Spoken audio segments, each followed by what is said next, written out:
Hello दोस्तों, तो आज हम लोग देखेंगे कि फेडरलिज्म क्या होता है। तो फेडरलिज्म कुछ नहीं होता है। फेडरलिज्म का मतलब होता है क्या? भाईचारा। यानी कि भाईचारा क्या होता है, और हम लोग यहाँ पर पढ़ेंगे कि फेडरलिज्म आखिरकार कैसे इंडिया में इस्टेब्लिश है, क्या इंडिया में इसके फीचर्स हैं।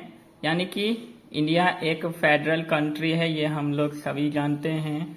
और फेडरलिज्म क्या होता है? System of government having two और मोर लॉज ऑफ गवर्नमेंट। यानी कि इसमें बहुत सारे गवर्नमेंट के पार्ट्स हो सकते हैं। यानी कि आप समझिए, सेंट्रल गवर्नमेंट हो सकते हैं, लोकल गवर्नमेंट हो सकते हैं, स्टेट गवर्नमेंट हो सकते हैं। तीनों टाइप के गवर्नमेंट हो सकते हैं या फिर दो ही हो सकते हैं।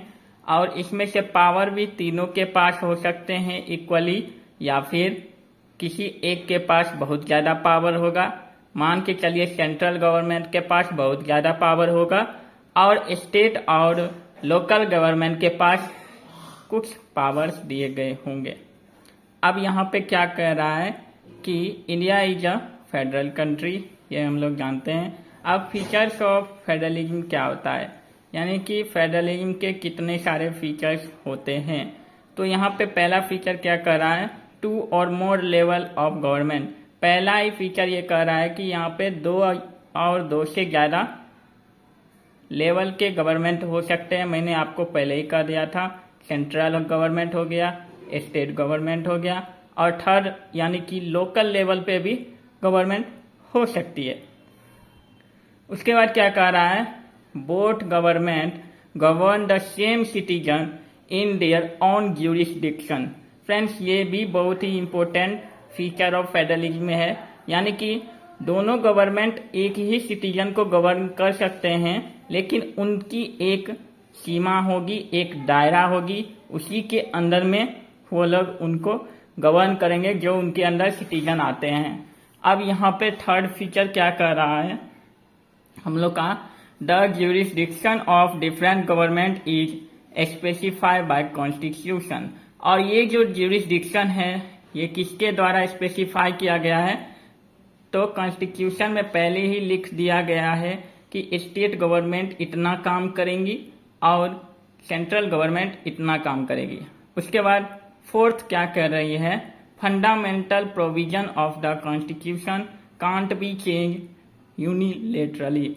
यानी कि किसी भी तरह से हम लोग फंडामेंटल प्रोविजन को नहीं चेंज कर सकते हैं। यानी कि right to equality, right to freedom, या फिर right to speak, right to liberty, ये जितने भी आज़ादी होती हैं यानी कि फंडामेंटल राइट्स हैं, उनको हम लोग छेड़छाड़ नहीं कर सकते हैं फेडरलिज्म में। अगर हम लोग करते हैं तो उसके लिए गवर्नमेंट को बहुत सारे रेस्ट्रिक्शन के भी सामना करने पड़ सकते हैं। अब यहाँ पे अनदर पॉइंट क्या कर रहा है? Source of revenue for both government is clearly mention in the constitution. यानी कि कॉन्स्टिट्यूशन में बता दिया गया है सोर्स ऑफ रेवेन्यू क्या क्या हो सकते हैं। अब यहाँ पे क्या कर रहा है? In case of conflict between the government there is independent judiciary to resolve it. यानी कि हम सभी जानते हैं कि हमारे यहाँ पे जुडिशियरी है, जैसे कि हाई कोर्ट हो गया, सुप्रीम कोर्ट हो गया।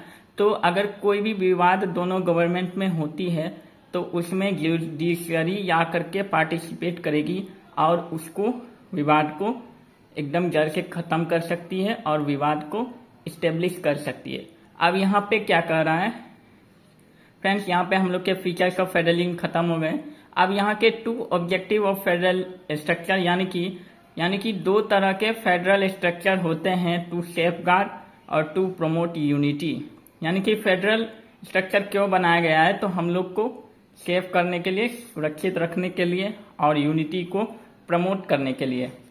हमने पहले ही जाना था कि फेडरलिज्म का मतलब भाईचारा होता है, तो भाईचारा को हम लोग को बना के रखना है। There are two types of federation, coming together federation, holding together federation. Friends, इसके बारे में हम लोग अगले वीडियो में बात करेंगे।